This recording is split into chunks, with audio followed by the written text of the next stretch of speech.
Hello, my name is Stephanie Rudisill, and this is my English 232 student presentation. Today I would like to discuss with you how a single story changed my perspective of a group of people. When I was young, I lived with my father alongside of my sister and my brother. My father would tell us stories about how black people were bad and that they had done him wrong in the past and that they were all around bad for the community because they were thieves and liars. His story had an impression on me.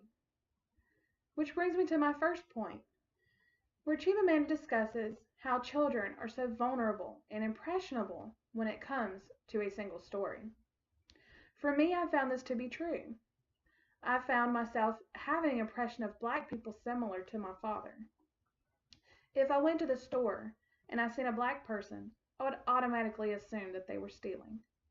If we had to go through a neighborhood that had a majority of black people, I would make sure that my door was locked because I was afraid that they would try to take me out of the vehicle.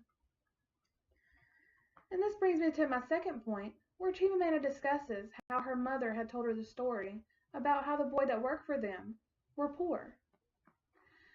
Chimamanda had only thought about that he was poor, and that there was nothing more to him than that. She says that she had found out later that there was more to his story than just being poor, and that there was more to him than what her mother had told him. For me, I found this in school. I found that the kids that I went to school with who were black, they were not bad children. I found that there was more to them than just being bad or thieves and liars like my father had said. I had met some of their parents, and that their parents were nice, and they had good jobs, and they were good leaders in the community. So for me, the impression that my father had given me, I found that there was more to that. There was more to their story than what he had said. I would also like to discuss how reader response criticism helped me to broaden my understanding of why my father was racist. For example,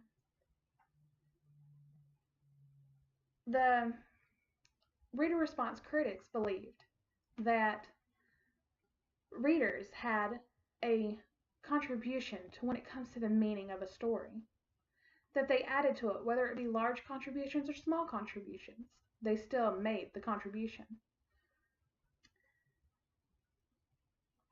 I had found that some reviews on Shirley Jackson's The Lottery, that there were some people who could not find a meaning to the story, or that they didn't even know what the meaning would be, or that they didn't understand it. For me, I found that the story could have been related to my father. And this brings me to my second point, where Stanley Fish believed that a reader's community had made contributions or had an influence on the reader's response.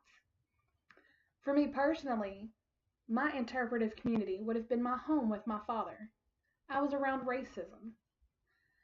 And this changed my own responses to this story. For example, I was able to put together that the story of the lottery.